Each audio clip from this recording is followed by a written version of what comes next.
প্রত্যেকের জীবনেই সমস্যা আসা যাওয়া করে, আর প্রত্যেক মানুষ সমস্যা আসার পর তার সমাধান খুঁজতে উঠে পড়ে লাগেন।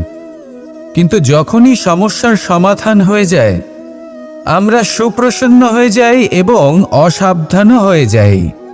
আমাদের মনে হয় যে আমরা সম্পূর্ণরূপে সমস্যার অন্ত করেছি, কিন্তু কোথাও না কোথাও একটা ছোট্ট বীজ রয়েই যায়, আর সেই বীজ আমাদের অসাবধানতার ছত্রছায়ায় বড় হতে থাকে, আর তারপর মহা সংকট হয়ে আবার আমাদের উপর আক্রমণ করে। এই সংকট যে কোনো রূপে আসতে পারে, কোনো শত্রুর রূপেও আসতে পারে, বা কোনো মহামারীর রূপেও আসতে পারে। সেই জন্য সবসময় সাবধান থাকাই উচিত, কারণ অসাবধান হলে কি হয়, আমাদের সুরক্ষা চক্রে একটা ছেদ উৎপন্ন হয়, আর আমাদের শেষ করতে পারে এমন এক বাণ সেই ছেদ বিন্দু হয়ে আমাদের হৃদয়ে প্রবেশ করতে পারে। তাই যে কোনো সমস্যার সমাধান করুন, জয়ী হন, উৎসবও পালন করুন, কিন্তু সাবধানে থাকবেন। আসুন আর আমার সাথে ভালোবেসে বলুন, রাধা রাধা।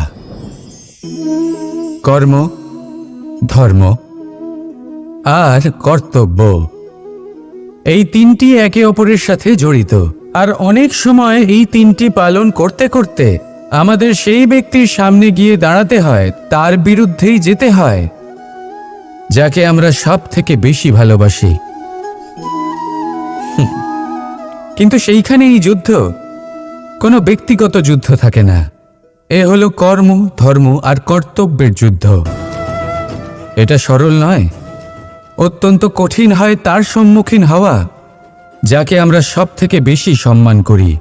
কিন্তু আমাদের তো আমাদের ধর্মের পথে চলতেই হবে, কারণ আমরা কর্মবদ্ধ, কর্তব্যবদ্ধ, আর এটাই করা উচিত।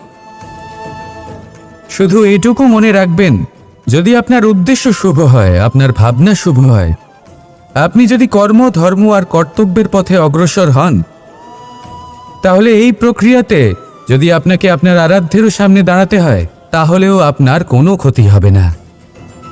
তাহলে আসুন আর আমার সাথে ভালোবেসে বলুন, রাধা রাধা। মানুষের কোন বিষয়ে অহংকার থাকে? সময়, ক্ষমতা, শরীর আর সম্পত্তি। আর এই চারটেই সর্বদা সঙ্গে থাকে না। কি বিচিত্র ব্যাপার! আপনি নিজেই দেখুন, সময় আজ ভালো হলেও কাল অবশ্যই খারাপ হতে পারে। ক্ষমতা আজ আপনার থাকলেও কাল তা নাও থাকতে পারে।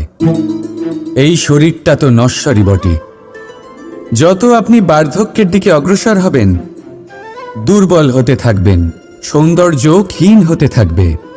আর সম্পত্তি আজ আপনার, কাল অন্য কারোর হয়ে যাবে। আর এই সমস্ত নষ্ট